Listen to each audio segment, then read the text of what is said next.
பரலோகம் போறதுக்கு முன்பாக அந்த பூமியில சுகத்தை விசுவாசிக்கிறோம், ஆரோக்கியத்தை விசுவாசிக்கிறோம், வெற்றியை விசுவாசிக்கிறோம், நல்வாழ்வை விசுவாசிக்கிறோம். ஆனால் நமக்கு ஒரு மகிமையான எதிர்பார்ப்பு, இந்த அற்பமான சரீரம் மகிமையான சரீரமா மாறும். பிலிப்பியர் 3:20-21. நம்முடைய குடியிருப்போ பரலோகத்தில் இருக்கிறது. அங்கே இருந்து கர்த்தராகிய இயேசு கிறிஸ்து எனும் இரட்சகர் வர எதிர்பார்த்து கொண்டிருக்கிறோம். அவர் எல்லாவற்றையும் தமக்கு கீழ்ப்பிடித்துக் கொள்ளத்தக்க தம்முடைய வல்லமையான செயலின்படியே நம்முடைய அற்பமான சரீரத்தை தம்முடைய மகிமையான சரீரத்திற்கு ஒப்பாக மறுரூபப்படுத்துவார். நம்முடைய அற்பமான சரீரத்தை தம்முடைய மகிமையான சரீரத்திற்கு ஒப்பாக மறுரூபப்படுத்துவார். இயேசு திரும்பி வருவார்.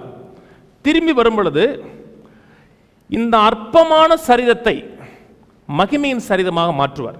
எப்படி இயேசு உயிரோடு எழுந்திருக்கும் பொழுது அவருடைய சரீரம் மகிமையான சரீரமாக மாறினதோ, உங்களுடைய சரீரத்தையும் கர்த்தர் மகிமையான சரீரமாக மாற்றுவார். இயேசு உயிரோடு எழுந்திருந்தார் இல்லையா? உயிரோடு எழுந்திருக்கும் பொழுது அந்த கல்லை பரட்டி விட்டாங்க. அவர் வெளியே வருவதற்காக கல் பரட்டப்படவில்லை. கல் பரட்டினா தான் வெளியே வருவார்னு அவசியமே கிடையாது. ஏன்னா இந்த மகிமையான சரீரங்கிறது சோத்தை கடந்து உள்ளே போகக்கூடிய அந்த மகிமையான சரீரம். இயேசு பூட்டின வீட்டுக்குள்ள போய் உங்களுக்கு சமாதானம் என்று சொன்னார்.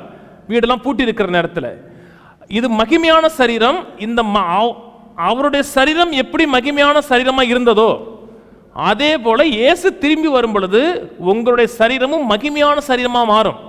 இயேசு உயிரோடு எழுந்திருக்கும் பொழுது ஒரு ஆவியை போல உயிரோடு எழுந்திருக்கல, சரீரத்தோடு உயிரோடு எழுந்திருந்தார். அந்த சரீரம் இனி சாகவே சாகாது, சாகாவை தரித்துக் கொள்ளும்.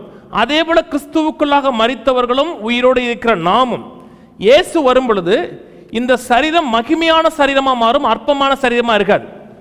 நான் சொன்னது விளங்குச்சுங்களா? மிகப்பெரிய நம்பிக்கை இருக்குங்க. அதனால வழுக்க விழுந்திருக்குதுலாம் நீங்க எதுக்கு வந்து கவலையே படாதீங்க. வழுக்க மாறுமா? கட்டாயம் மாறும். ஒரு நாள் உங்களை முடியை பார்ப்பீர்கள். மெய்யாவே விசுவாசிங்க, உங்கள் சரீரம் அற்புதமான சரீரமா மாறும்.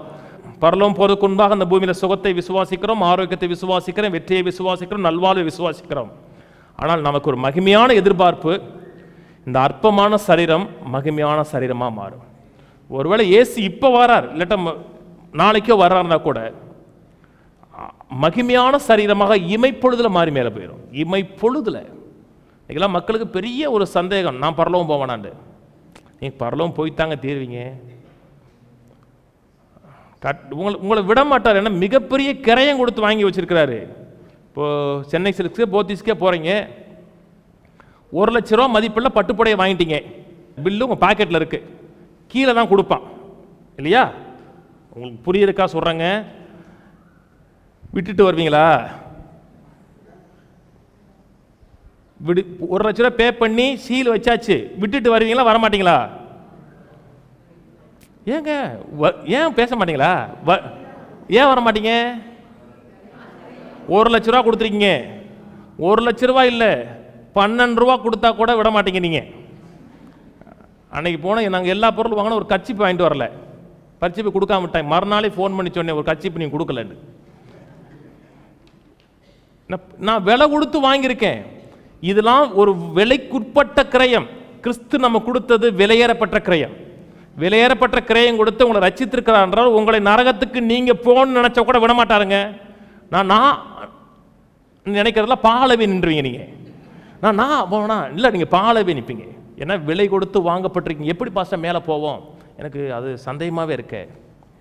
பூமிக்குரிய சட்டத்தை காட்டிலும் பரலோகத்தின் சட்டம் பெருசு.